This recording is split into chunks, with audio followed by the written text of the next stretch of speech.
알아볼 텐데 이 세 분의 전문가분이 가장 대표적인 중금속 중독 세 가지 충격적인 사례를 준비해 오셨다고 합니다. 네. 일단 네. 제목부터 보여주시죠. 중금속 중독의 경고, 쌍둥이 형제의 운명을 갈라놓은 중금속, 범죄율을 높이는 이것 중독, 회장님을 위협하는 부자 중금속, 이 세 가지 주제가 있는데요. 이 중에서 어떤 사연부터 좀 들어볼까요? 저기 일단은 부자부터 한번 가볼까요? 부자만 걸리는 중금속이 따로 있나요? 보통 우리가 평범한 그런 서민들보다도 부자들에게 많이 나타나는 중금속이다. 그래서 부자 중금속이라는 별명이 붙어 있는 거예요. 제가 예를 하나 들어드릴 건데요. 77세 어느 기업 회장님이 평상시에는 그냥 약간의 건망증 말고는 별다른 불편함이 없으셨는데 몇 달 전부터 그냥 갑작스럽게 화를 많이 내고 뭐 막 신경질도 부리고 몸도 가렵다 그러고 머리도 아프다 그러고 이런 여러 가지 증상들과 이상 행동들을 막 하게 된 거예요.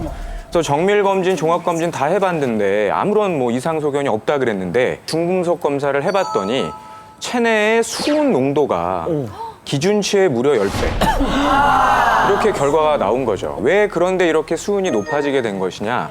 그게 바로 값비싼 생선이나 해산물을 주로 먹는 것과 연관이 있다. 네, 이렇게 판단을 하고 있는 거죠.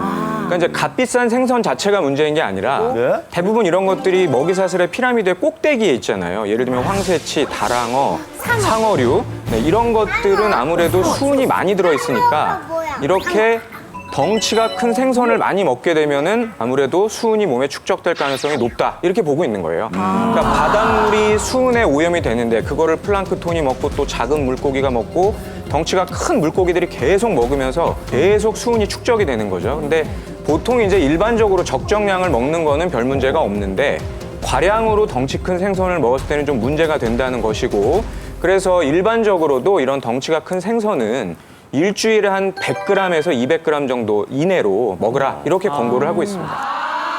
현영 씨도 생선을 좋아하시잖아요. 다은이가 생선을 좋아한대. 아니, 다은이도 생선을 좋아하고 아빠도 생선을 좋아해요. 그래서 일주일에 한 3-4번. 다은아, 넌 어떤 생선 좋아하지? 갈치알. 갈치. 갈치. 갈치, 고등어. 뭐 이런 좀 흰살 생선을 저희는 그렇게 먹어요. 근데 요거는 문제가 없을까요, 교수님? 말씀드린 대로 이 먹이사슬의 피라미드의 꼭대기에 있는 덩치가 큰 생선들이 문제가 되거든요. 참다랑어 같은 경우에 수은이 무게 한 1kg당 0.527mg 있다 그래요. 이 정도면은 가다랑어의 48배 이상 높은 수치라고 보고 있거든요. 그런데 이제 이렇게 뭐 참치의 KBS